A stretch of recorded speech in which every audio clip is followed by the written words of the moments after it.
ኦኬ ወንድምነት ዳኒ ያለ ኦኬ ቢዚ ሆኖ ነው ዳንዬ በሚችል ሰዓት አለ ወንድምነት እሺ አንድ የምናደራችሁ አለው።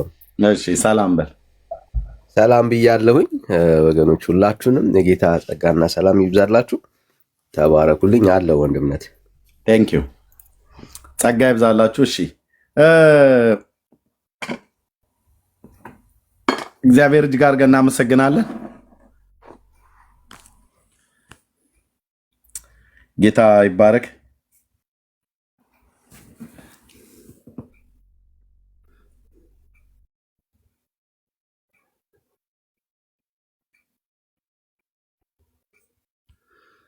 ኦኬ ይሄንን ፒክቸር እስኪ እኔ ቪዲዮ ማለት ነው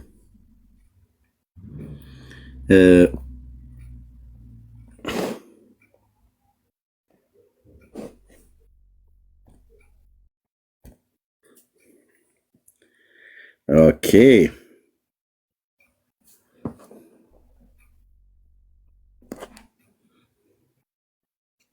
በእጅ የያዙት አሁን የጻድቁ እጅ መስቀላቸው ነው ማለት ነው። ይሄ ዘተገብረ በገና ወርቅ የተሰራ ነው። ሴቶች አይዳሰሱበትም። ታጥቦ ይጠጣሉ። መካን ከሆኑ ይወልዳሉ፣ በበሽታቸውም ይድናሉ። እና በዚህ ብቻ ሳይሆን 101 ትውልድ ድቁና ቅስና ይሰጣል። ቀደም ብዬ ነገራችሁ በብፁዕ አባታችን በአቡነ ተክለ ሃይማኖት ጊዜ የአንድ የተከበረ መኳንንት መጣ። በዚህ ወንዶች ሲዳሰሱ ዳስተኝ አለ። ሰውየውም ካሁኑም አለ አርጅቷ አንደኛ አይዳሰስም ተባለ። ለምን ታቆ ነው የምጠጭ እንጂ ማ እየንተ ጳጳስ ነው ሴት ገላ ይነካውም ታል ከሰሰችው ያንካል። በተከሰሰ ጊዜ ሲቀርብ ገርሉ ላይ መሰከረ። ብፁዕ አባታችን አቡነ ተክለ ሃይማኖት እንዲህ አለማ በአሁኑ ጊዜ ቢገኝ ጳጳስ ምን ያስፈልጋል?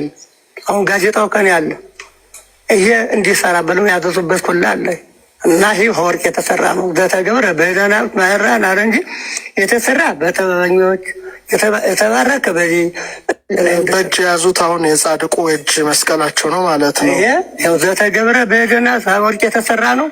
ሴቶች አይዳሰሱበትም። ታጥቦ ይጠጣሉ። መካን ከሆኑ ይወልዳሉ። አሁን እንግዲህ ይህ ወንድሞች እናቶች እንዴት እኮ አጸያፊና ቀፋፊ ነገር እንደሆነ አስቡ።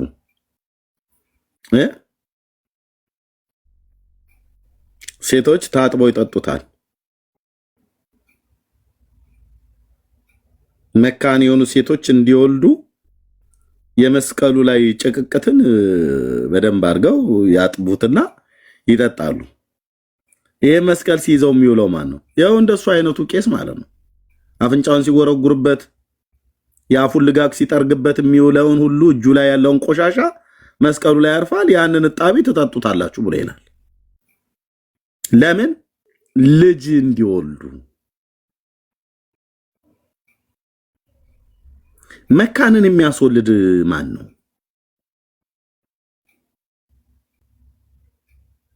ይሄ እንግዲህ የዘርአ ብሩክ የሚባለው መስቀል ተብሎ የተባለ ከወርቅ ተሰራ የተባለው ነው። ወገቡ ማያከከበት በጣም ጥሩ ነው። ብራዝሬጅ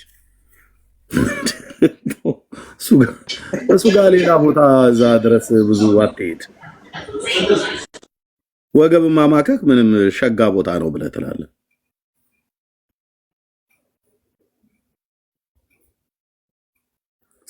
ሽንቱን ሲሸና ሁሉ እንትን ተው። ለምን የምታስወሩኝ አሁን? እና ታጥቦ እናቶች ይጠጡታል።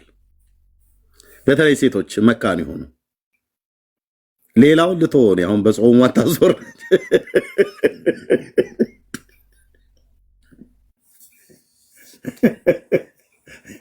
የምን ጾም ብለህ እርሜው ምንድን ነው?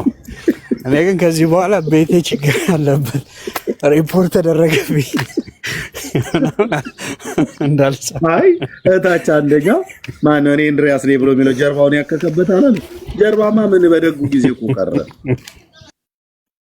እንደ ስንት ነገር የሚጨብጡት ወንዶች እኮ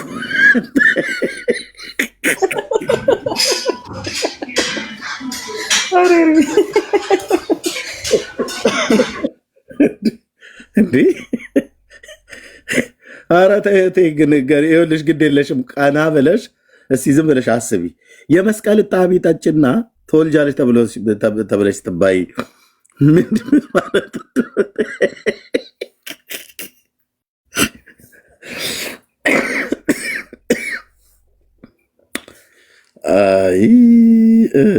ተውኝ እስቲ። ታውት ቁርሱን እናንተ እዚህ ቤት እኮ ቁርስ አትበሉ እንዳትገቡ ብያለሁ። ማነው ቁርስ እየበላችሁ አትግቡ። ምሳም ካለ ውጡ ከዚህ ቤት። ምክንያቱም እዚህ ቤት ብዙ ነገር ነው የሚነሳው።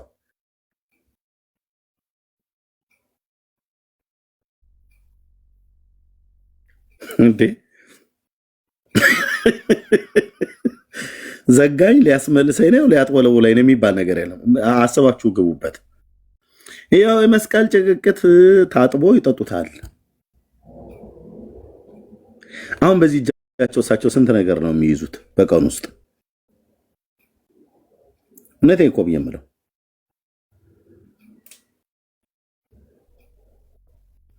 መቋሚያ እኮ ብቻ አይደለም የሚይዙት፣ መስቀል ብቻ አይደለም የሚይዙት። እንዲህ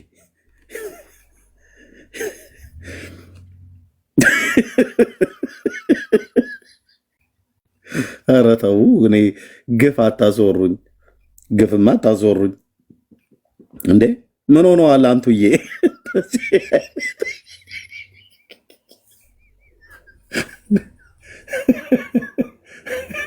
አታወራትም ኤርሚያስ ዛሬ በቃ ቻለው ዝለለው።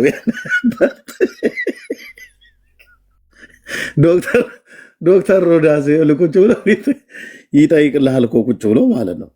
ስንት ነገር ነው የሚጨበጠው እና በዚሁ እጃቸው በዛ እንትን በጨበጡበት እዚህ መጥተው መስቀል ይጨብጣሉ።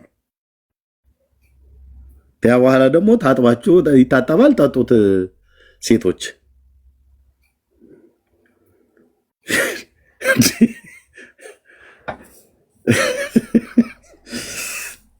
በየስንት ጊዜ ነው ሻወር የሚወስደው?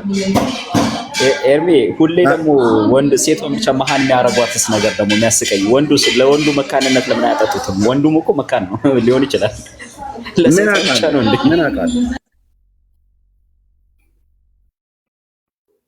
ምን አውቃለሁ?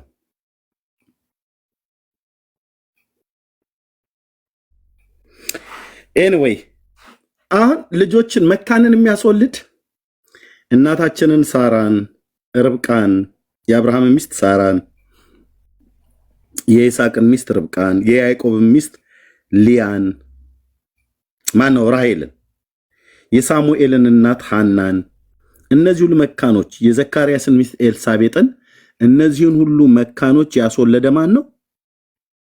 እንዲወልዱ ኃይል የሰጣቸው ማን ነው? የተዘጋው ማህፀናቸውን የከፈተው ማን ነው? እግዚአብሔር ነው። ምክንያቱም ልጆች የእግዚአብሔር ስጦታ ናቸውና።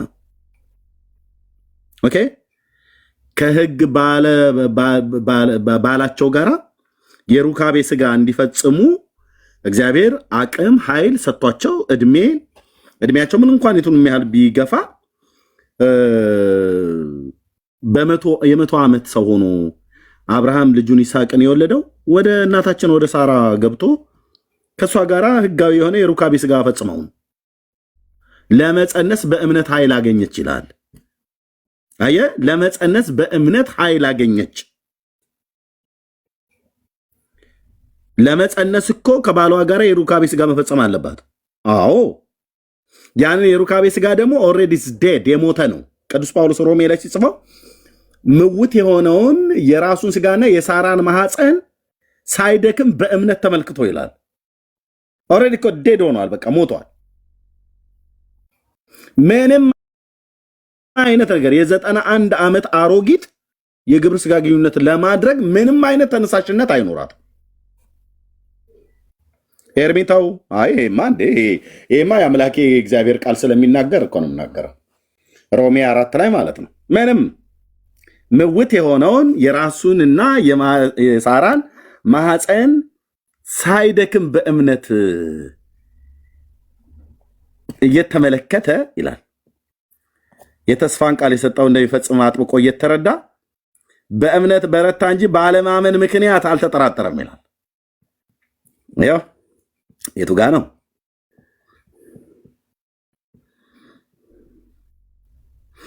እዚጋ ያው 100 ዓመትም ሽማግሌ ስለሆነ 100 ዓመት የሞላ ድፍን ሽማግሌ 100 ዓመት የሞላው ማለት ነው ስለሆነ እንደ ምውት ማለት የሞተ ማለት ነው።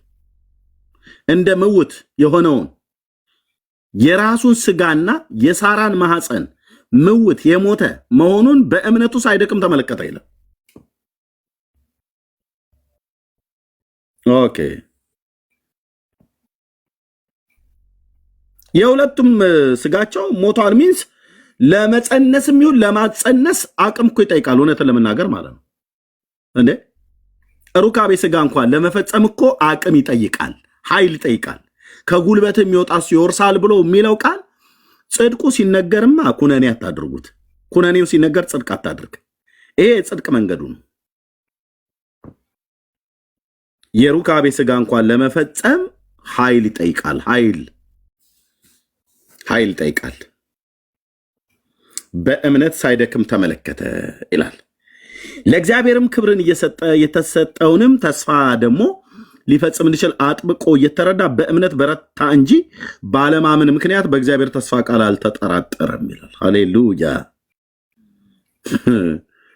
ስለዚህ ለመጸነስም እግዚአብሔር ልጆችን እንዲወልዱ በፍቶት ማለት በሩካቤ ስጋ ፍቶት አልኩኝ። በሩካቤ ስጋ ለመገናኘት ከህጋዊ ሚስቱ ከሳራ ጋር የግብረ ስጋ ግንኙነት ፈጽሞ እሷን ፈጽማ ኃይልን አግኝተው እሱንም ለማድረግ ኃይል አግኝተው እናም እንደገና ለመጸነስም እግዚአብሔር ኃይል ሰጥቷት ጸነሰች። አሮጊቷ የ91 ዓመት ታሪክ የ91 ዓመት ዕድሜ ያላት ሴት በዚህ ፕላኔት ላይ ሆኖ የማይታወቅ እንዴት ድንቅ ነው! እንዴት ድንቅ ነው! አየህ፣ ይህንን ታዲያ ሳራን እንድትወልድ ልጅን እንድትወልድ ኃይልን በእምነት አገኘች ብሎ የሚል ያንን ኃይል ያንን እምነት የሰጣት ማን ነው? እግዚአብሔር ነው። የእናታችን የሳራ የመካኒቱ አምላክ እግዚአብሔር ዛሬም ልጅን የሚሰጥ እሱ እንጂ የመስቀል ጣቢ የመስቀል ጭቅቅት ጠጥታችሁ አይደለም የምትጸንሱት። ያስጠላል እኮ ወንድሞች እናቶች።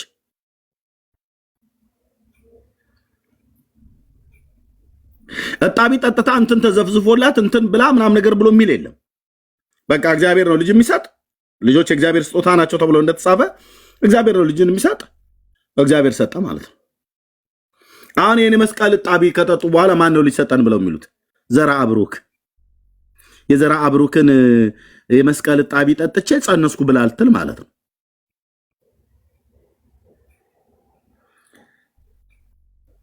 ተባካችሁ ወደ እግዚአብሔር ፊታችሁን አዙሩ። እግዚአብሔር ነው ልጅን የሚሰጥ፣ እግዚአብሔር ነው ሚስትን የሚሰጥ፣ እግዚአብሔር ነው ትዳርን የሚሰጥ፣ እግዚአብሔር ነው ጤንነትን የሚሰጥ፣ እግዚአብሔር ነው ሁሉንም ለሁሉ የሚሰጥ፣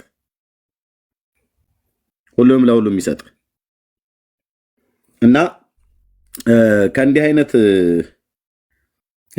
አይነት ከጣቢና ከቆሻሻ ከአተላና ከፍርፋሪ በቃ ቢወራ ጣቢ ነው፣ ቢወራ ተቅማጥ ነው፣ ቢወራ አተላ ነው፣ ቢወራ እንትን ነው፣ ፍርፋሪ ነው።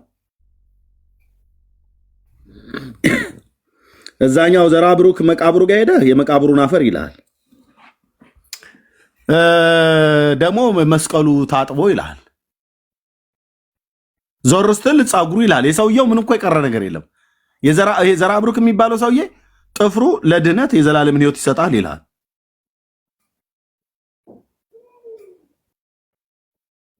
የጥፍር ቁራጩ ተፈልጎ አንገት ላይ እንደ ቀበቶ እንደ ካሰርከው 22 ትውልድ ድረስ ይማርልሃል። የዘራ ብሩክ ጥፍር ከየት ነው የምታገኘው? አሁን ሰውየው መቼም እንደኛ ሰው ስለነበረ 20 ጣቶች አሉት። የእግሩ 5 5 10 የእጅ 5 5 10 ማለት ነው። እስከ ዛሬ ድረስ የማያልቀው አትጠይቅም። የማን ጥፍር ነው የሚሰጡ ብለህ ብትል የዘራ ብሩክ ጥፍር ነው ብለው የሚሰጡ እዛ ገዳም ሄደው ቁጭ አሉ። ስራ አቶ ቁጭ አለ መነኩሴ የእግሩን ሙዣሌ ያጣመመውን እግሩን እሱን እየቆረጠ ከጥፍሩም ላይ እየቆረጠ ከእጁም ላይ ከእግሩም ላይ እየቆረጠ ያን ቁራጩን ያስቀምጣሉ። ገዳም ውስጥ ያሉ ገዳም ውስጥ የሚሄዱ ያሉ እዛ የሚያገለግሉ የእነሱ እግራቸው ጥፍራቸው እዛ ይቆረጣል። የጥፍሩ ቁራጭ ይቆለላል። ከተቆረጠ በኋላ ከዛ ስትሄድ የአባታችን የዘራ ብሩክ በረከታቸው ይደርብህና ብለው ከዛ የተቆረጠ ጥፍር አንስተው ይሰጠዋል። ከአዲስ አበባ ድረስ ችኳንታ ተከራይተህ አልጋ በአልጋ ነው መንገዱ ወደ ዘራ ብሩክ ሲሄዱ ብለህ የሰላሌና የፊቼን መንገድ ንፋስ እየወለወለ ሄደህ የአባይን በረሃ ተሻግረ ሄደህ ጎጃም ድረስ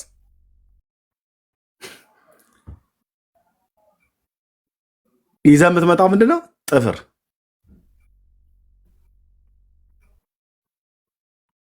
የጥፍር ቁራጭ። እማዬ አቤት። ሄጄ እኮ ከበረከታቸው ተካፍዬ መጣሁ። የት ዘራ ብሩክ ምን ይዘህ መጣ? ጥፍራቸውን። ምን ያደርጋል ደግሞ ጥፍራቸው? አረ እንዲህ መሰለሽ እንዴ እታለምዬ፣ እዛ የነበሩት ሰባኪ ሲሰብኩ ሰማሁ። ምን አሉ? የአባታችን የዘራ ብሩክን ጥፍር ቁራጭ የያዘ 22 ትውልዱ መንግስተ ሰማያት ይገባል ብለዋል። እና እዚህ ቤት ያሉ የኔ ወንድሞቼ እህቶቼም፣ አንቺም እናቴም አባቴም የሞተው አያቶቼ ሙሉ በሙሉ እኔ ጥፍሩን ብቻ ስላሰርኩኝ 22 ትውልድ ይማራል ብሏል ብሎ ጥፍር አምኖ ጥፍር አስሮ ይዞራል፣ ይወጣል፣ ይገባል።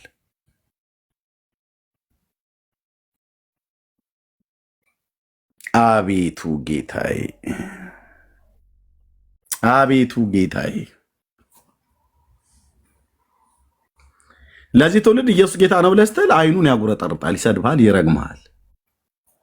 አንተ የተረገምክ እንዴት እንደዚህ አይነት እንዴት ግድም ብታድጉ ነው እንዴት ኢየሱስ ያድናል ትላለህ? አንተ ነውር አይደለም እንዴ ይለላል ሽማግሌ ሁሉ ጭምር። በተወለድኩበት ቀዬ ባደግኩበት መንደር ታሰድብኝ እንዴ አንቺ? እንዴት ኢየሱስ ክርስቶስ ጌታ ነው ብለሽ ትያለሽ? ነውር እኮ የነውር እኮ ነውር እኮ ነው። እንዲህ እኮ እኛ አባቶቻችን እኮ እንደዚህ እኮ አላስተማሩንም፣ እንደዚህ እኮ አልነገሩንም። እውነታቸውን እኮ አባቶቻቸው አልነገሯቸውም። የነገሯቸው ና ጨሌ፣ ቆሌ፣ ቦረንትቻ፣ ቃልቻ እንደዚህ ነው። ከዛ አለፍ ገደም ቢል ደግሞ ያው በቃ እመቤቴ ወላዲቴ አዛኝቷ ርሪቷ እያሉ ማለት ነው።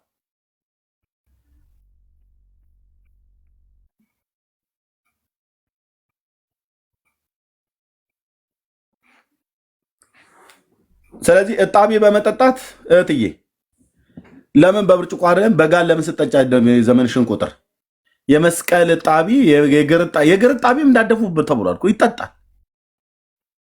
በጌታ ኢየሱስ ክርስቶስ እኔ ራቴን አሁን ነበር የበላሁት። ምን ብዬ ነው እዚህ ውስጥ ግን የገባሁት? አባ ገብረ ኪዳን እኮ ብለዋል፣ የእግር እጣቢ እንዳደፉ ብለዋል። የመስቀል እጣቢ ይጠጣል፣ የእግር እጣቢ ይጠጣል፣ የዕቃ እጣቢ ይጠጣል። ወንድሞቼ እጣቢ በጣም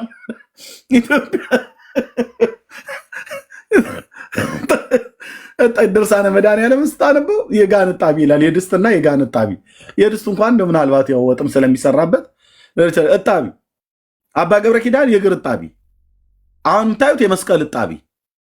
ምንድን ነው የቀረን?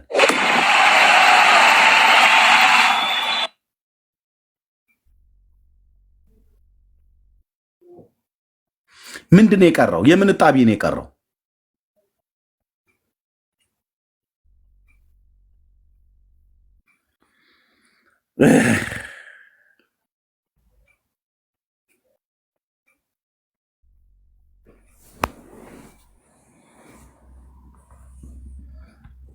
እሺ እስቲ በዘራ ብሩክ መስቀል እጣቢ ተአምር የሰማ እህቱ ወይ አክስቱ የወለደች ኦርቶዶክሳዊ ካለ መጥቶ የሚመሰክር 2 ቦታ አለ፣ መግባት ትችላላችሁ። የዘራ ብሩክ የመስቀል እጣቢ ጠጥተው የወለዱ ሴቶች የምታውቁ እስቲ ታምራታቸውን ተናገሩ፣ እንስማችሁ። እኛ ምን ጠይቃችሁ?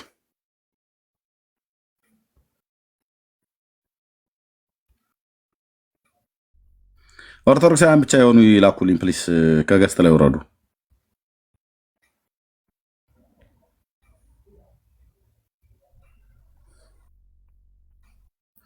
አለ።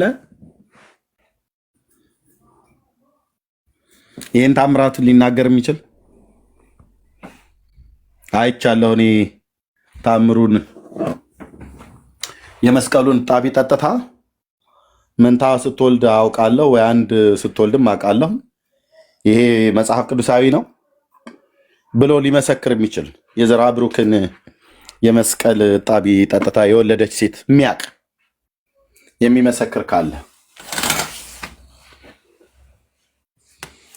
ወደሚቀጥለው ከመሄዳችን በፊት ወንድሞች በዚህም ላይ ሀሳብ ይሰጡበታል። ምን እንደሚባለው እስኪ የምትሉት ካለ ማለት ትችላላችሁ። ቢኒያው ቤቱን ምራው እስኪ። እኔም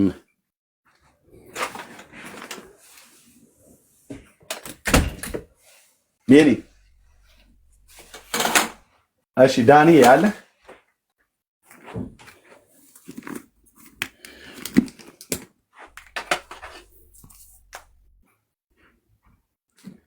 አልሰማም እንዴ ወገኖች?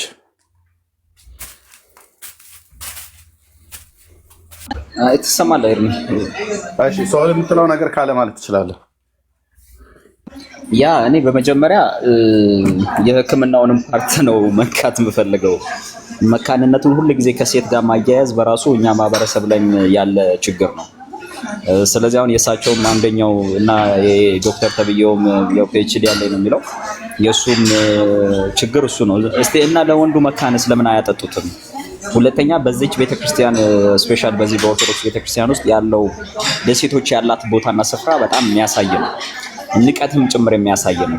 ኦኬ በሁሉ ነገር ከቤተክርስቲያን እንዳትቀርብ፣ ከቤተክርስቲያን 40 ክንድ እንድትርቅ በወር አበባ ጊዜ፣ ከዛ ደግሞ አልፎ መጥቶ ደግሞ አሁን ጭራሽ የመስቀል ጣቢ ትጠጣ ወንዱ ደግሞ ይሳለም የሚል ደግሞ እንደዚህ አይነት ዲስክሪሚኔሽን እጅግ የሚያሳዝን ነው። ስለዚህ ኦርቶዶክሳውያን ልትነቁ ይገባቸዋል። ስፔሻሊ ሴቶች በደንብ ልክ እንደ እስልምና እንደምታውቁት ለወንዶቹ 72 ደናግሎችን በገነት ውስጥ ለጀነት ያዘጋጃል፣ ለሴቶቹ ግን ምንም የለም እና ተመሳሳዩ ነገር ነው አሁን ኦርቶዶክስ ጋር ያለው። የኦርቶዶክሱ ደግሞ እጣቢ ምናምን ለሴት ደግሞ ምንም የሌለበት መሳለሙን ደግሞ ለወንዶች መስጠቱ በራሱ ደግሞ ስህተት ነው። ስለዚህ ከእንደዚህ አይነት የጨለማ አሰራር እንድትወጡ ነው። ሲጀመር እጣቢው መሳለሙ ምንም የሚጠቅም ነገርና የሚፈይር ነገር የለውም። ይሄ የአቡነ ዘርዓ ቡሩክ መስቀል ነው፣ የገሌ መስቀል ነው፣ ከሰማይ የወረደ ነው ብትሉ በማቴሪያል ላይ የተመሰረተ ክርስትና የለም። ጌታችን ኢየሱስ ክርስቶስ ስሙ ነው መድኃኒት፣ ደሙ ነው መድኃኒት። ስለዚህ በክርስቶስ ኢየሱስ ደምና ስም መፈወስና ከየትኛውም አይነት እስራት መፈታት እየቻላችሁ ከእንደዚህ አይነት ተስፋ ምንድነው በእንደዚህ አይነት ተስፋ ውስጥ መኖሩ በራሱ ህዝባችንን ምን ያህል ጨለማ ውስጥና መከራ ውስጥ እንደሚያሳልፉት ያሳያል። ይሄንን አሜን ብሎ የሚሰማ ይሄን እነዚህን ሰዎች አስገቡት ዳጊን ኧረ በመቤቴ እያለ ነው።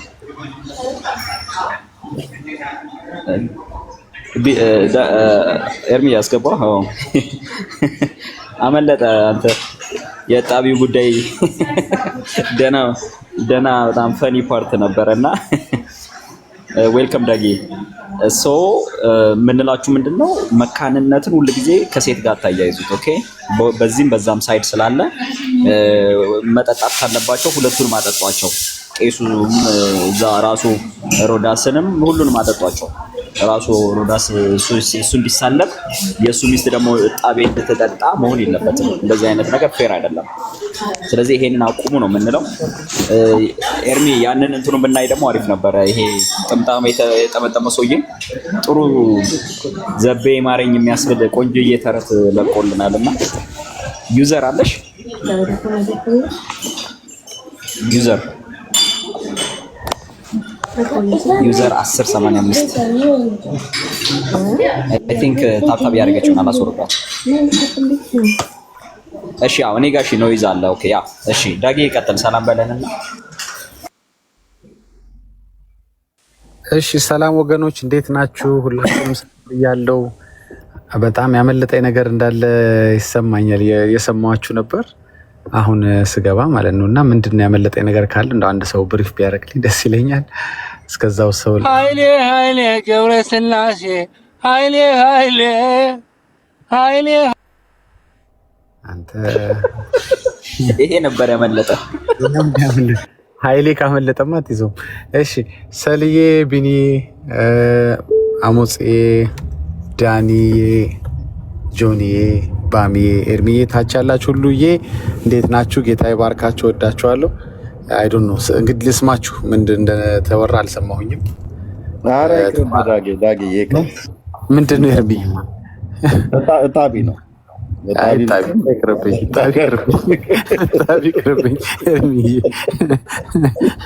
እኔ እኮ ምን አይነት ጉድ መጣ?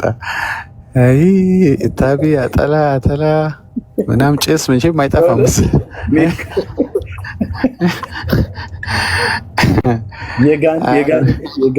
ከጋን እጣቢ እስከ እግር እጣቢ፣ ከእግር እጣቢ እስከ መስቀል እጣቢ፣ እጣቢ በጣቢ ሆኗል እኮ ምድሪቱ።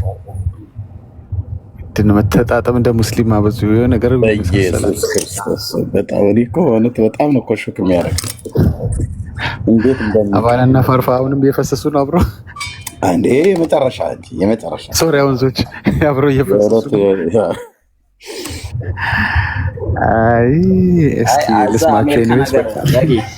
አገራችሁ መካን የሆኑ ሴቶች ምናምን ካሉ ሪፈር ጻፈላቸው። እዚህ የመስቀል ጣቢያ ያለላቸው ለመካንነት። ኧረ በኢየሱስ የአሜሪካ በህግ አትለቅህም አልኩ። በህግ ተበሰብሳለህ። ሄዶ ወህኒ ነው የሚቀጡ።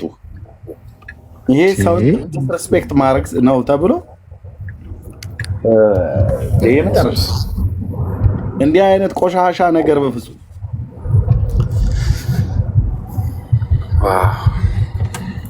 እንዴ! እህቶች እናቶች መቀለጃ ናቸው እንዴ? ወንድ የሚስመው ሴት የማትስመው መስቀል ምን ስለሆነ ነው? ከወርቅ ስለተሰራ ነው ወይስ ክርስቶስ ደሙን ስላፈሰበት ነው ብለው ሊሉ ነው? የተሰራው ወርቅ ከወርቅ ነው። ማነው መስቀሉ ከወርቅ ነው አይደል ተሰራ የተባለው? ለምንድን ነው ሴቶች የማይስሙት ወንዶች የሚስሙት? ሴት የማትነካው ለምንድን ነው?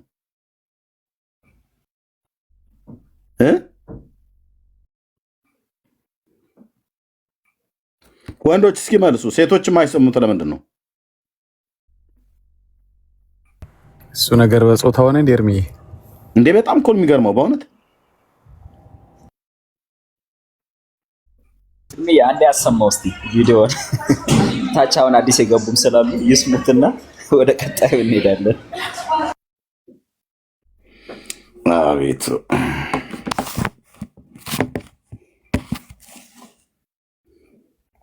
የባለዲሹ ስብከት ከሆነ ሰልችቶኛል ኤርሚዬ፣ በጣም ነው የሰለቹኝስ። በእጅ የያዙት አሁን የጻድቁ እጅ መስቀላቸው ነው ማለት ነው። ይሄ ዘተገብረ በእድና ወርቅ የተሰራ ነው። ሴቶች አይዳሰሱበትም። ታጥቦ ይጠጣሉ። መካን ከሆኑ ይወልዳሉ፣ በበሽታቸውም ይድናሉ። እና በዚህ ብቻ ሳይሆን 101 ትውልድ ድቁና ቅስና ይሰጣል። 101 ትውልድ ድቁና ስልጣን ይሰጣል።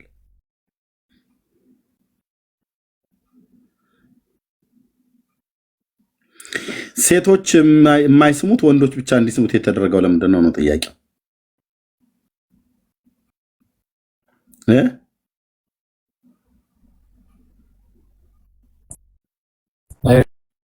ቤቶች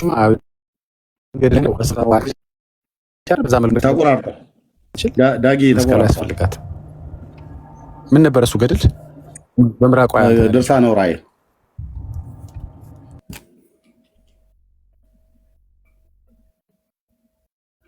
እሱ ድርሳነ ዑራኤል ነው። ዳግሻ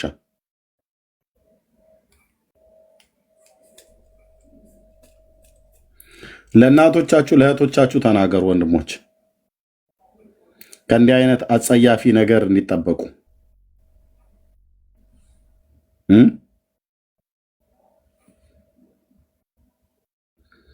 ለእናቶች ለእህቶች ክብር የሌለው ነገር ማለት እጣቢ ጠጡ ብሎ ኢንቫይት ማድረግ። ወንዱ ይስማል በአፉ መስቀሉን፣ በአፋቸው ሲስሙ ያሉትን ካፋቸው ላይ ያለ አክታ ምራቅ ሁሉ ጭምር እዛ ላይ ያርፋል። እሱን ታጥበው ሴቶች ይጠጣሉ።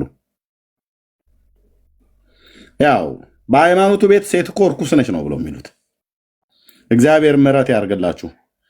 ያለ እነሱ ግን መኖር እንደማንችል ግን አታውቅም። ያለ እህቶች ማለት ነው። እያንዳንድህ እናት ቢሆን እምዬ፣ ሚስት ብትኖር ሃኒ ብለህ ተጣብቃ ነው የምትኖረው እንደ ጨሪ። ግን እነሱኑ ደግሞ እርኩስ ያደርጋሉ። እነሱኑ ደግሞ ያቃልላሉ።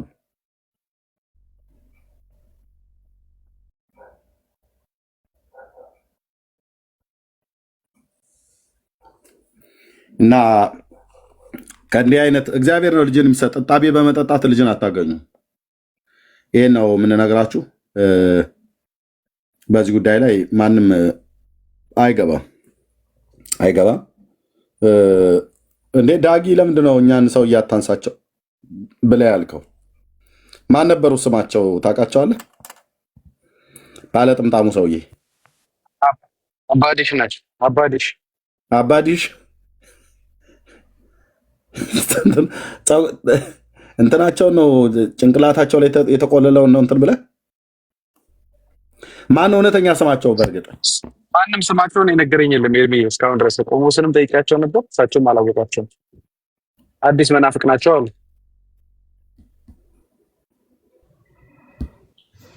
ስማቸው ማን ነው?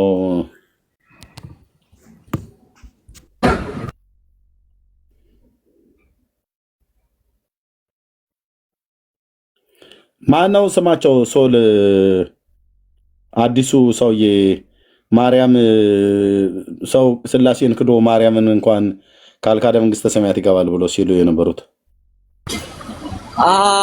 በደንብ አልያዝኩትም። አንድ ሰው ግን ሲጠራቸው ማን ነው ዘማርያም ይሁን የሆነ ትምህርትም አላቸው ምናምንም እንዲህም ነው እንዲያ ነው ሲል ነበርና ማን ነው ያለው? እባክህ አልያዝኳቸውም። ግሩም መሰለኝ። አዎ ግሩም መሰለኝ። ግሩም ነው። አዎ ግሩም ነው የሚባለው መሰለኛል። ያ እንደዚህ ስላችሁ መሰለኝ ሰማሁት። እስኪ ዩቲዩብ ላይ ቆይ እናያቸዋለን። መምህር ግሩም መሰለኝ። ታች ላይም እየጻፉ ነው። ያ ግን እኮ ምን የመሰለ ቆንጆ ስም እኮ ነው የሰጣቸው። ዳጊ ተመችቶኛል። አባዲሽ የሚለው ዳጊ እኮ እዚሁ ክርስትና ስም ማውጣት ጀመረ። አባዲና ይሻላል ብዬ ነው ኤርሚ። ኦኬ አይችልም። የድንግል ማርያም ድርሻዋ የሞተን ማስነሳት ነው። ሰው ስላሴን ክዶ መንግስተ ሰማያት መግባት አይችልም።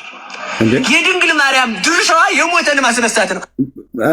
መቤታ ማለት ስላሴን ክዶ ማርያምን ካልካደ ይገባል ብለዋል ነበር እንዴ?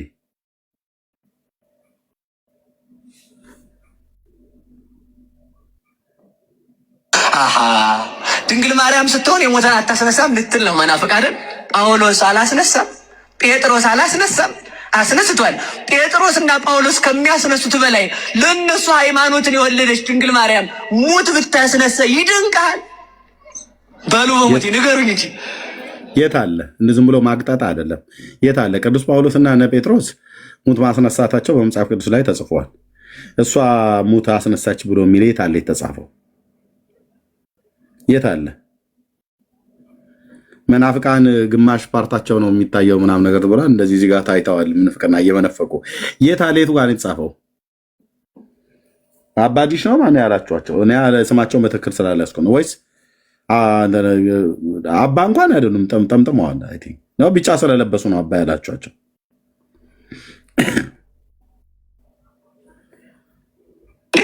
ጴጥሮስ እኮ ስጋው ደሙን ተቀብሎ አምኖ ነው አይደል? ድንግል ማርያም እኮ ሃይማኖትን የወለደች ናት እኮ። ተመልከቱ፣ ሃይማኖትን ከመውለድና ሃይማኖትን ከመቀበል ማን ይበልጣል? ሃይማኖትን መውለድ ለድንግል ማርያም ሙት ከማስነሳት ይልቅ የህይወት የክርስቶስ ማደሪያ መሆን እኮ ነው። ተመልከቱ፣ ዋናው አቤት ሙት ባህሪያችን ህይወትን ያገኘው በድንግል ማርያም ነው። በህልም የሚያምን ሰው የሰይጣን ቤተ ሙከራ ነው ይላሉ ብፁዕ አቡነ ሽኖዳ። ከእግዚአብሔር የሚመጣ ህልም አለ። ከአራቱ ባህሪያት አለመስማማት የሚመጣ ህልም አለ። ከሰይጣን የሚመጣ ህልም አለ። ቆይ ህልም ላይ ገቡበት። የት አለ? የት አለ? ስለ ማርያም ብለው ሰሞኑ ሲናገሩ የነበረው ለምሳሌ አንድ ሰው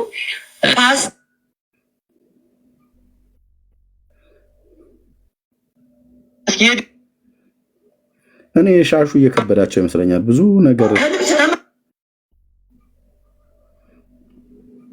ኦኬ እስቲ ልፈልገው። ኧረ እባክህ ደግሞ ያዛፍ ላይ ወጣል። እስኪ ልፈልገው ወገኖች፣ እስከዛ ተናገሩ። ዳኒ ያለህ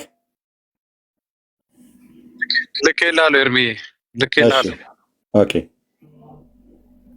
ቴንክ ዩ። እግዚአብሔርን ክዳ እንኳን ብትሞት ድንግል ማርያምን ከተጠጋች ትነሳለች። እኔ እንግዲህ ሊያማቸው ይችላል እንትና ሰፈር ሰዎች ምንም ማድረግ አልችልም። እውነቴን ድንግል ማርያም የተጠጋችን ኃጢአተኛ ነፍስ እንኳን ብትሆን ሰይጣን ሊወስዳት አይችልም። ቆይ እኚህ ሰውና ብፁዕ አቡነ ገብርኤል የተናገሩት ከሁለታቸው ማን ነው ምንፍቅናን የተናገረ?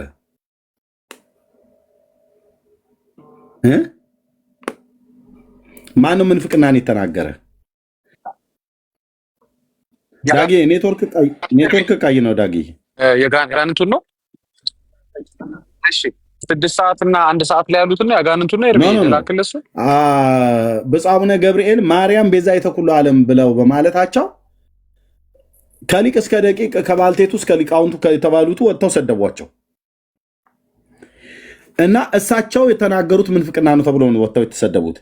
እኚህ ሰው ግን የተናገሩት ምንፍቅና ነው ወይ ከብፁዕ አቡነ ገብርኤል ንግግር ስለሚያንስ ስለሚበልጥ ነው ወይስ የእግዚአብሔር ጉዳይ ሲሆን ለኦርቶዶክስ ምኗም አይደለም? የማርያም ጉዳይ ሲሆን ግን እያያችሁ ነው። ብፁዕ አቡነ ገብርኤል ማርያም ቤዛዊተ ኩሉ ዓለም አትባልም ብለው ስላሉ እንዳለ ከጳጳሳቱ እስከ ባልቴቱ ድረስ ሰደባቸው። የተነካቸዋ ማርያም ስለሆነች ማለት ነው። እዚህ ስላሴ ተክዶ መንግስተ ሰማያት ትገባለህ ብሎ የሚል ክዳ እንኳን ብትሞት ድንግል ማርያምን ከተጠጋች ትነሳለች። እኔ እንግዲህ ሊያማቸው ይችላል እንትና ሰፈር ሰዎች። አሁን ተጠርተው ተጠየቁ። እኚህ ሰው እንደ ብፁዕ አቡነ ገብርኤል ተሰደቡ።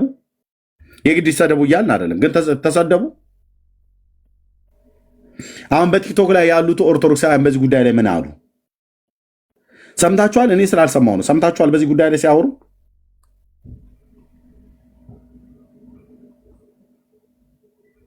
እኔ በግሌ ስላልሰማሁ ነው። ወንድሞች እናቶች፣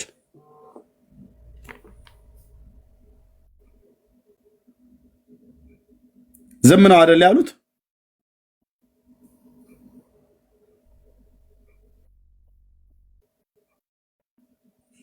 አዎ ዝም ነው፣ ምንም የለም። ለምን? ውስጡን ለቄስ የሚል ተረት ሳይኖር አይቀር። የእውነት ግን ለምን አልታዘባችሁም?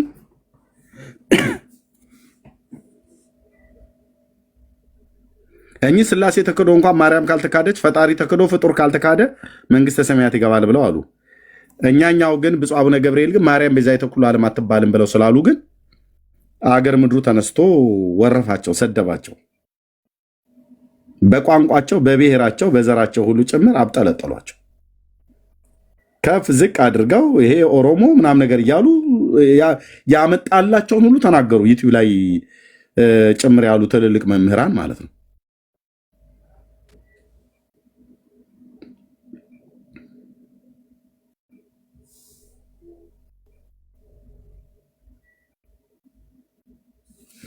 አየ ቤቱ የእግዚአብሔር ክብር ስትነካ ምንም ደንታቸውም አይደለም። መጽሐፍ ቅዱስ ቢቀደድ ይህን ያህል አይጮሁም።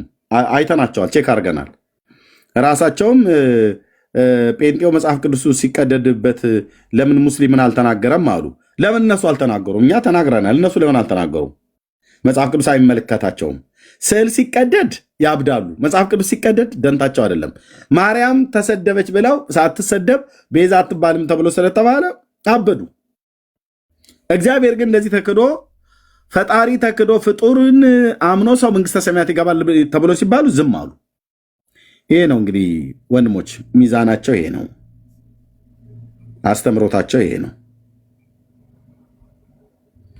ዝም ብላችሁ ገዝታ አትላኩልኝ። ማን ፋሲካ ደግመ ከላክ ያው በብሎክ አሰናብታለሁ።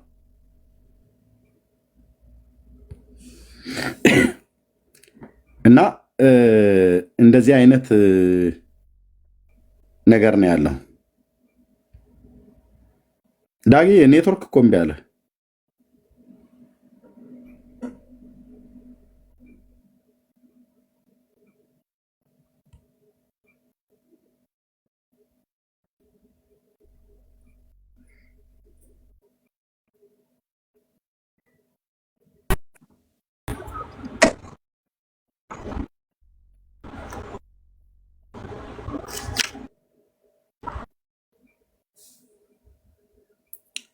ሚዛናቸው ይሄ ነው ማለት ነው። ምንም ማድረግ አልችልም። እውነቴን ነው። ድንግል ማርያም የተጠጋችን ኃጢአተኛ ነፍስ እንኳን ብትሆን ሰይጣን ሊወስዳት አይችልም በፍጹም። አምኜ የምነግራችሁ ከድንግል ማርያም የተለየች ነፍስ አትድንም። እግዚአብሔርን ክዳ እንኳን ብትሞት ድንግል ማርያምን ከተጠጋች ትነሳለች። አሁን እንግዲህ ሊያማቸው ይችላል። እንትና ሰፈር ሰዎች ያውቃሉ እኮ ምን እንደሚያመን እኮ ያውቃሉ። ታውቃላችሁ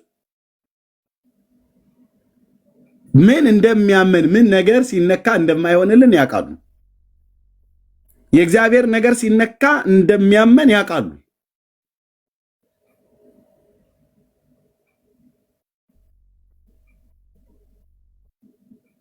ይህንን አሁን ብሉይ ኪዳን ቢሆን ኖሮ ኪዳኑ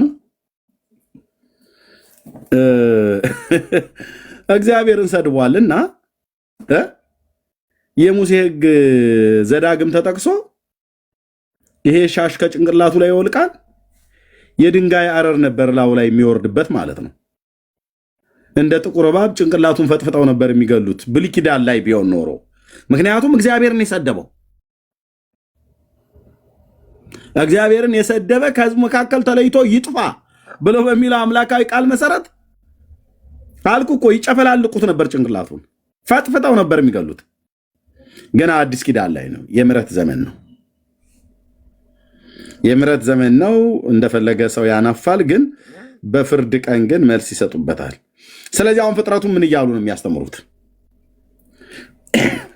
ዋናዋ ማርያም ነች፣ ማርያምን አትካድ ነው። ስላሴ ነው ብለህ የምትለው ዋና አይደለም።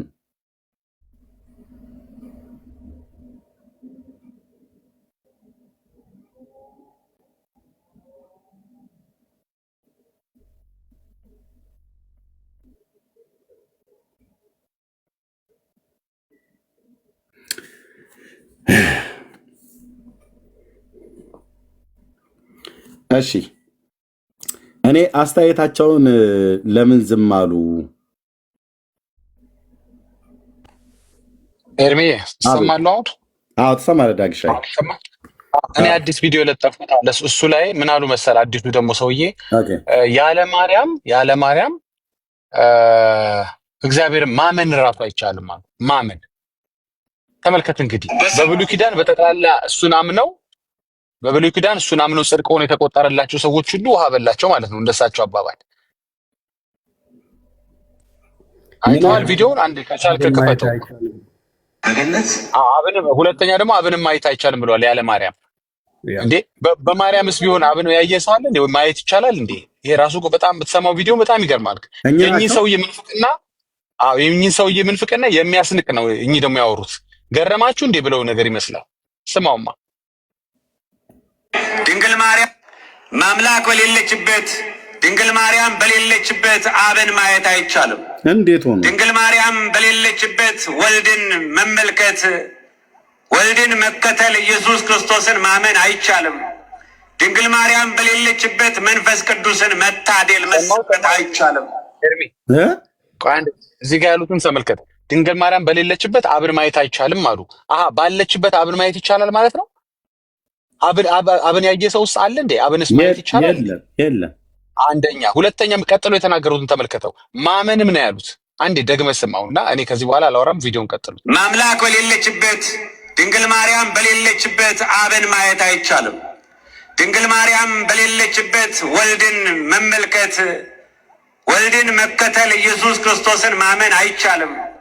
ድንግል ማርያም በሌለችበት መንፈስ ቅዱስን መታደል መሰጠት አይቻልም። ስለዚህ አብ፣ ወልድ፣ መንፈስ ቅዱስ የሚገኙት ድንግል ማርያም ባለችበት ምንም ጥርጣሬ የለም። በቃ እርሷ ሶስቱንም ያስተባበረች ናት። ኦኬ። አብ ወልድ መንፈስ ቅዱስ የሚገኙት ድንግል ማርያም ባለችበት ነው። እሷ በሌለችበት አይገኙም አሉ ኦርቶዶክሳውያን። ጥያቄ ለእናንተ፣ አብርሃም ቤት የገቡት ማን ናቸው? ለኦርቶዶክሳውያን ይሄ ጥያቄ። አብርሃም ቤት የመጡት ሶስቱ እነማን ናቸው?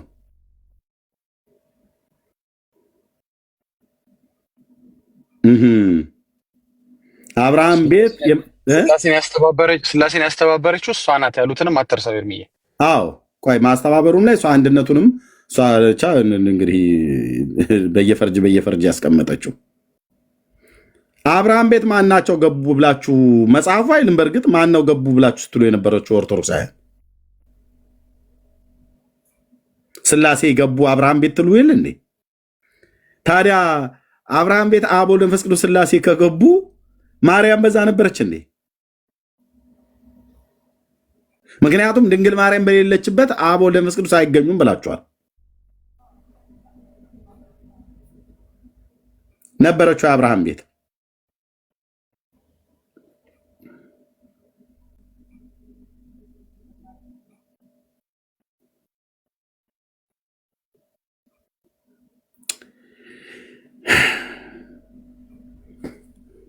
የሚገርም ነው። ድንግል ማርያምን ስናከብራት፣ ድንግል ማርያምን አማላጅነቷን ስንቀበል፣ እናትነቷን ስንቀበል አብን ነው የምንቀበለው፣ ወልድን ነው የምንቀበለው፣ መንፈስ ቅዱስን ነው የምናከብረው። እነዚህን ሁሉ አብን፣ ወልድን፣ ስላሴን የምናከብርባት ትክክለኛይቱ መነጽር፣ ስላሴን የምናይባት ትክክለኛይቱ ማጉሊያ መነጽራችን ድንግል ማርያም። በቃ ሌላ ምንም የለም። አይናችን ነች ማርያም፣ አይናችን ነች ማርያም የሚል ዘማሪ አለ፣ ዘምሯል። እግዚአብሔር መንፈስ ቅዱስ ነው የገለጠለት። እውነት አይናችን ናት ማርያም፣ አይናችን ናት። መሬት የምናይበት፣ ኃጢአት የምናይበት ወይም ደግሞ ወንጀል የምንሰራበት አይን አይደለችም።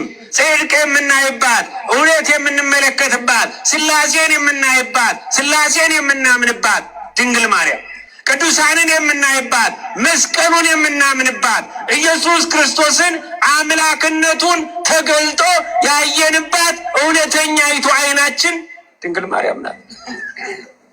በቃ ስለዚህ መንፈስ ቅዱስ የወረደላቸው እርሷ ስላለች ነው። እርሷ ባትኖር ኢየሱስ ክርስቶስ አይመጣም፣ አይኖርም። ኢየሱስ ክርስቶስ አይወለድም እርሷ ባትመጣ። አብን አናየውም፣ ወልድንም አንመለከተውም። መንፈስ ቅዱስም ደግሞ መጥቶ ለሐዋርያት ቋንቋ እስኪገለጽ ኃይል ብርታት እስኪሆናቸው አይመጣም ነበረ።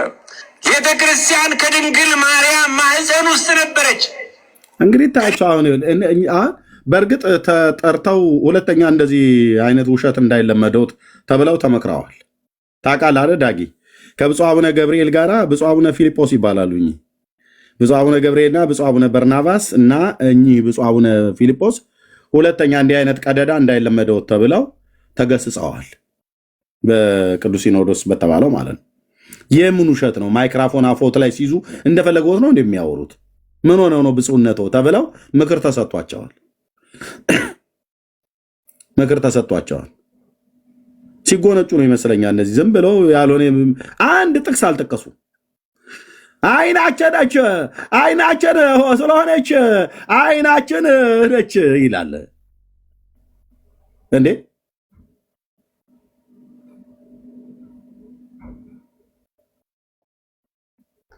ምን ማለት ነው? የስላሴ ያስገኝ እሷ ሆና አረፈችው አይደል?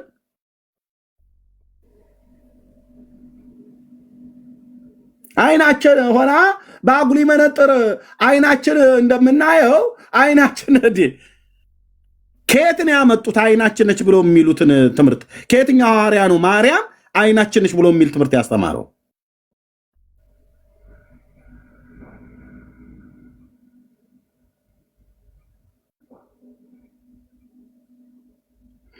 በጌታ በኢየሱስ ክርስቶስ በዚህ ስብከታቸው ተገስጸዋል። ባይዘ ይቅርታ ጠይቀዋል ገብተው ሁለተኛ እንዳይለመዶት ብለው ማለት እዛ ብዙ ጥሩ ጥሩ አባቶች አሉ። እንዲህ አይነትን አሁንሳቸው ዝም ብለው ያወሩትን አርቲ ቡርቲ የሆነ ወሬ የማይቀበሉ ብዙ አባቶች አሉ። ተጠርተው ተመክረዋል፣ ተገስጸዋል። ሁለተኛ እንዳይለመዶት አባታችን እንዴ ያስበሉናል ተብለው ማለት ነው። ይህን ተዋቸው። ይህንን ዘለለው ዳጊ ይህን ድንግል ማርያም ማኅፀን ውስጥ እዚያ ያወሩበት የነበረው ቋንቋ ግዕዝ በገነት እግዚአብሔርና አዳም ያወሩበት የነበረው ቋንቋ ግዕዝ ነው። ማንኛ አለ ደግሞ ይሄኛው ስንጽፈው ማንኛ አለ ደግሞ ይሄኛው ከየት ነው ያመጣህብን ዳጊ? እዚህ ጋር እኮ የሚያስቀው መሰለህ ኤርሚ፣ እግዚአብሔርና አዳም ያወሩት በግዕዝ ነው አለ። ሰይጣንስ በምን ነበር ሔዋንን ያወራት? እፉ አደርከ እያላት ነው። እፉ አደርኪ አደርከ ለወንድ ነው። ሰይጣንም ግዕዝ ይችላል ማለት እኮ ነው። ማንኛ አለ ደግሞ ይሄኛው? ይሄ አርቲስት ነው እንትና ምን ሲሆን እዚህ ውስጥ እንደገባ አላውቅም። እየተወነ መሰለኝ እዚህ ላይ ራሱ አይ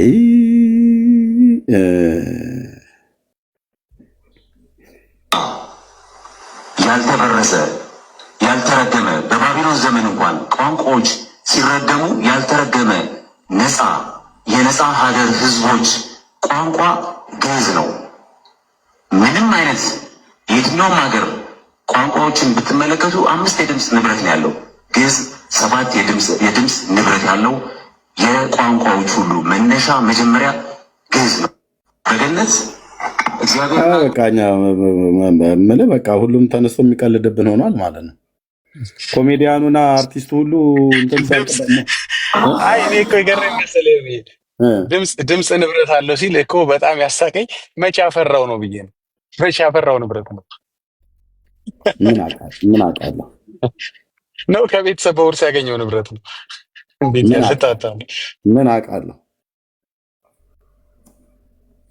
ምን አውቃለሁ።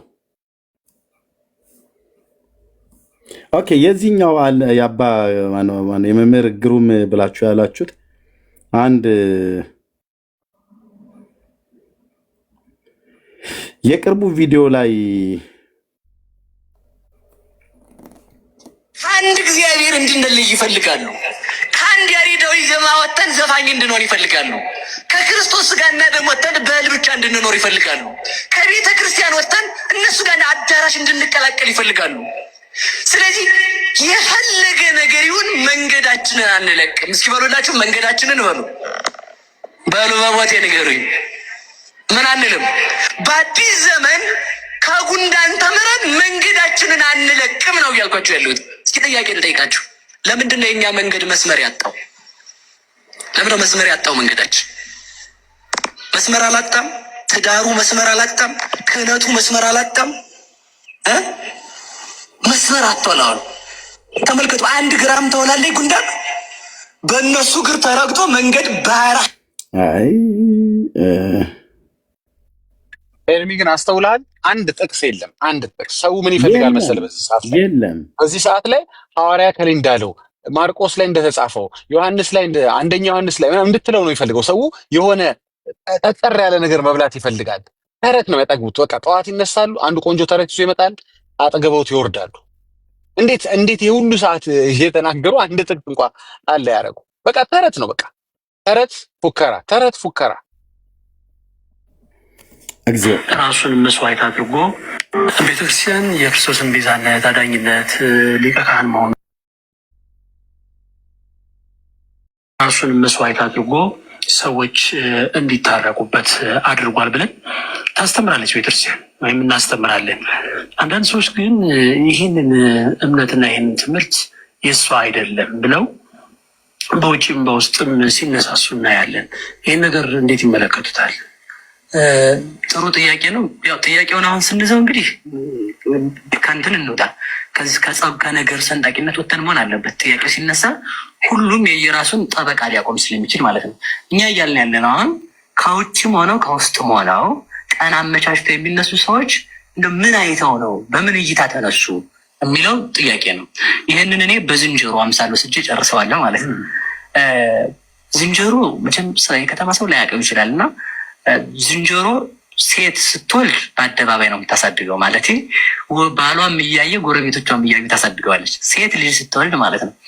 ወንድ ዝንጀሮ ከወለደች ግን ይሄ እኛ የባላገር ጉዳይ ነው። ተመልከት እንግዲህ ከዚህ ቪዲዮ በፊት ጉንዳን አሉ፣ አሁን ዝንጀሮ አሉ። ሌላኛው ቪዲዮ ላይ ደግሞ ጅብ መጥቶ ወሰደባት ልጅቷን አሉ።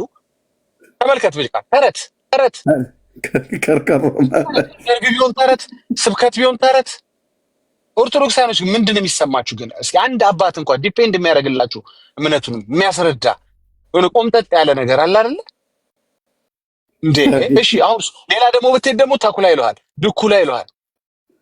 ጌታ ኢየሱስ ናሽናል ጂኦግራፊ እንደሆነ ያጠኑትስ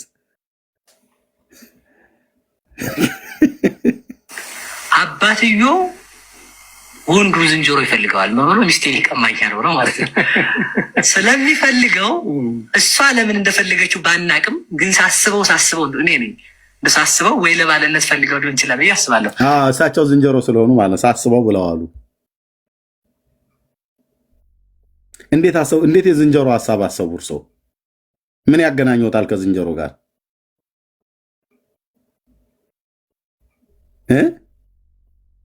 እኔ ነኝ ያሰብኩት ብለው ካሉ የዝንጀሮን ሀሳብ እንዴት አሰቡት? እርሶ የሰው ሀሳብ አይደል እንዴ ያለዎት?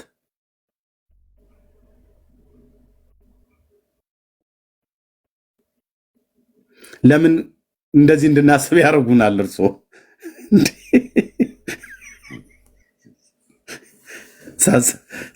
ሳስበው አላሉ። አሁን ያቺ ሴት ዝንጀሮ ብትመጣ አንቱ ውሸታም፣ እኔ ያላሰብኩትን ለምን ነው የሚያስቡት ብላ ብትሎት ምን እንደሚመልሱት? ሴት ዝንጀሮች የሚያስቡትን ሐሳብ እርሶ እንዴት ወንድ ሰው ሆነው እንዴት ያስባሉ? ወይስ ወደ ሴት ዝንጀሮ ወደ እንስት ዝንጀሮ አምሳል ወርደው ነው? ለምን ክፉ ያናግሩናል?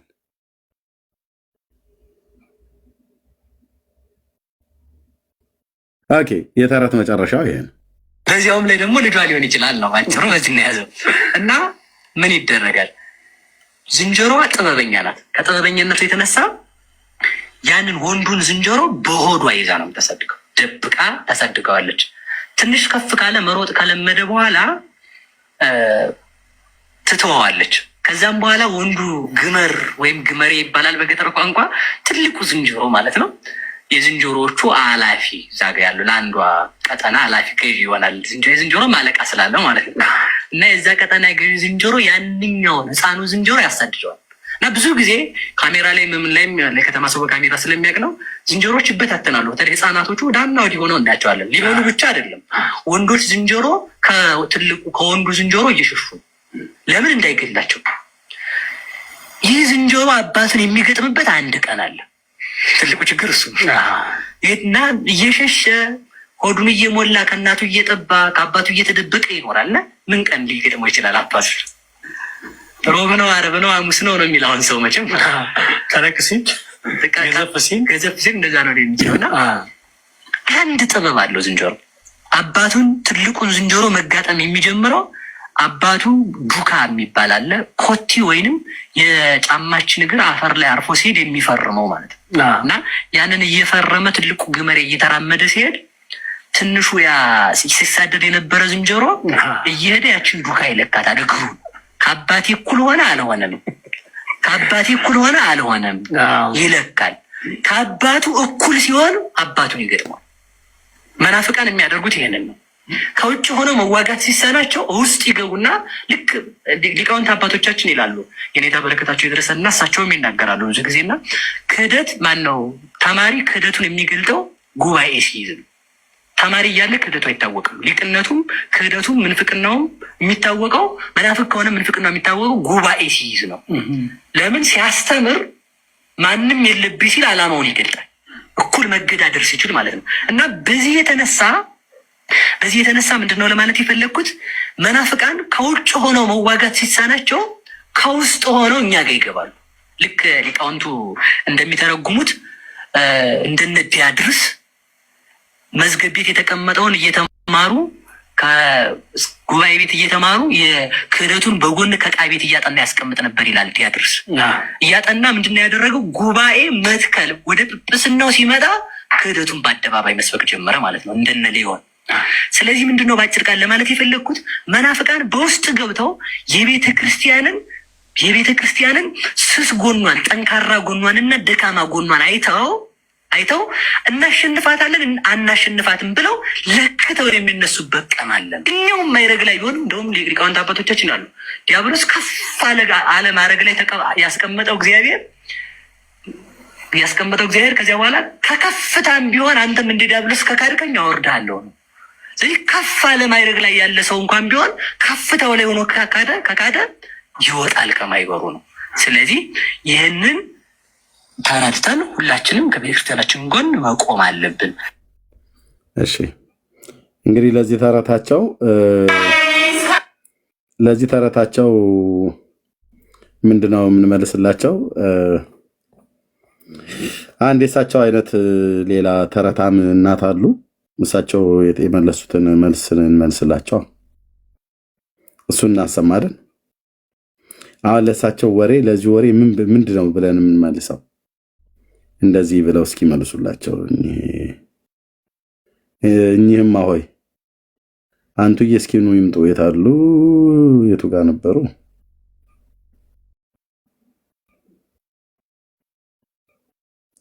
አዎ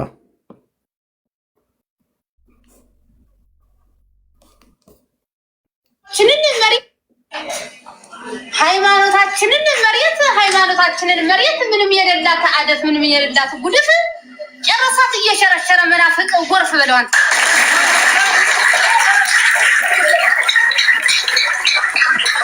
ሃይማኖታችንን መሬት ምንም የሌላት አደፍ ምንም የሌላት ጉድፍ ጨረሳት እየሸረሸረ ወሰዳት እየሸረሸረ መናፍቅ ጎርፍ ብለዋል። ኦኬ መምህር ግሩም እንግዲህ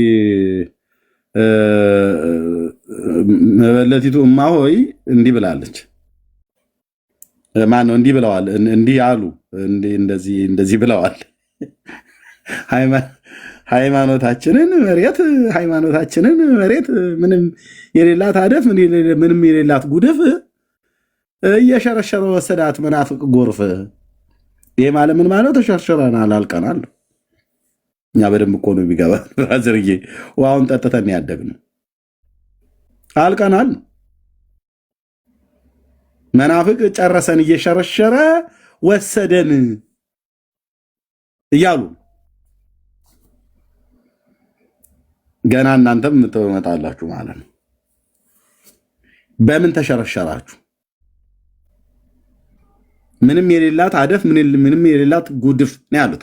ሃይማኖታችን መሬት ምንም የሌላት አደፍ ምንም የሌላት ጉድፍ እየሸረሸረ ወሰዳት መናፍቅ ጎርፍ።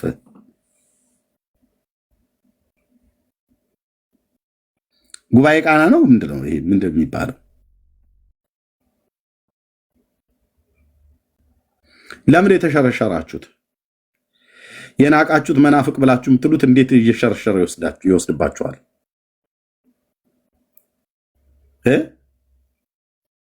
እናንተ ስለ ዝንጀሮ ስታስተምሩ፣ ስለ ጉንዳን ስታስተምሩ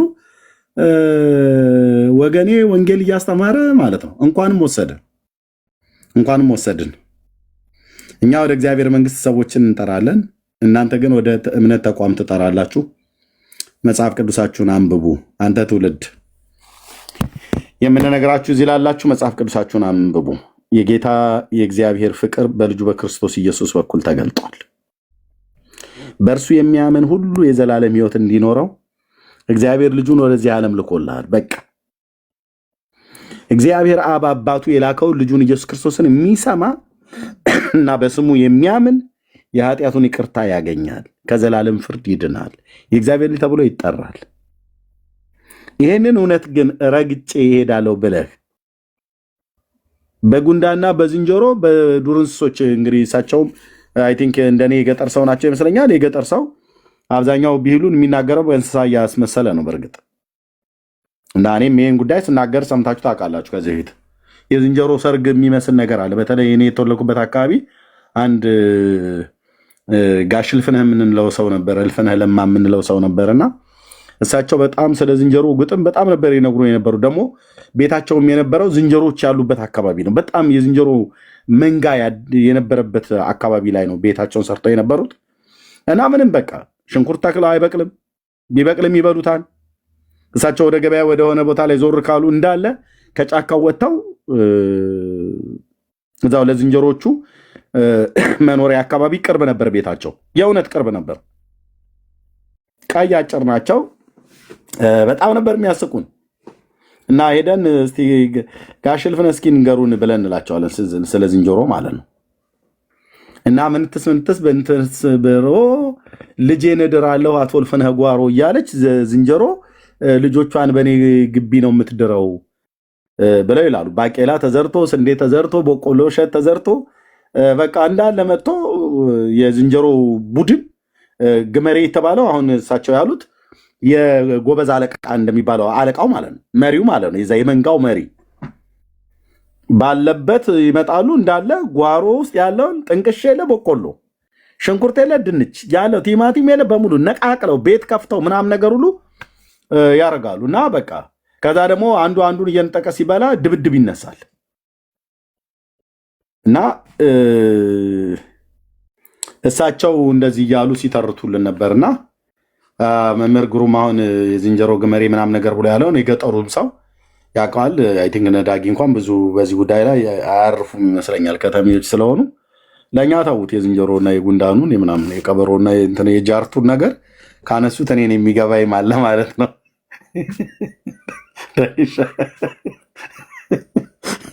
ለእኛ እሱን ለእኛ ተዉት እና ግን ያሞኔ አሁን ምንድን አሁን እንደዚህ ጠምጥመው ቁጭ ብለው እሺ እንደ ምሳሌ ሊጠቀሙ ይችላሉ። መጽሐፍ ቅዱስን ጠቅሰው ከዘላለም ድነት አኳያ መቼ ነው የጌታ የኢየሱስ ክርስቶስን ሞትና ትንሣኤውን ብሎ ማዳኝነቱን በማመን የሚገኘውን የኃጢአትን ይቅርታ መቼ ነው የሚሰብኩት? እግዚአብሔር በልጁ በክርስቶስ ኢየሱስ የሰጠንን የጸጋውን ወንጌል መቼ ነው የሚሰብኩት? ሰው በእግዚአብሔር ላይ በማመን በጸጋው ትድናላችሁ ብሎ የሚለውን መቼ ነው የሚታመነው? መቼ ነው የሚሰበከው?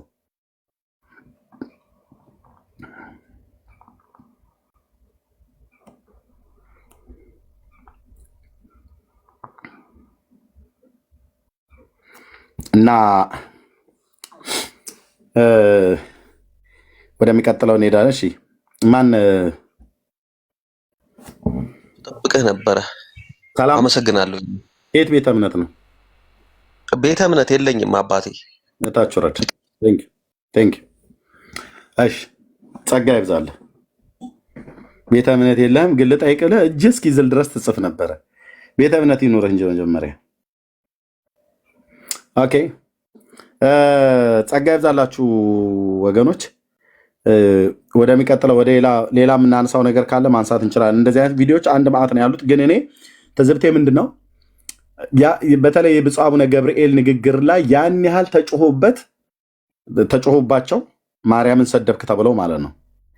ግን እግዚአብሔርን ክደህ መንግስተ ሰማያት ትገባለህ ብሎ የሚል አስተምሮት እኚህኛው መምህር ግሩም ሲናገሩ ግን መምህር ግሩም ነው ያላቸዋቸው። አይ ቲንክ ስማቸውን ካልተሳሳትኩ ማንም ምንም ነገር አላለም ወይስ እኔ ያልሰማውም አይዶን ነው። እና ስለዚህም እንደሚያሳየው በኢትዮጵያ ኦርቶዶክስ ታሪክሲያን እግዚአብሔርን የፈለከውን ያህል ብትሳደብ ማንም ይነካ የለም። ማርያም ላይ ግን የሆነ ነገር ከተናገርክ ግን ከላይ እስከታች ይነሱብሃል። ይሄ የሚያሳየው ምንድነው? ቤቱ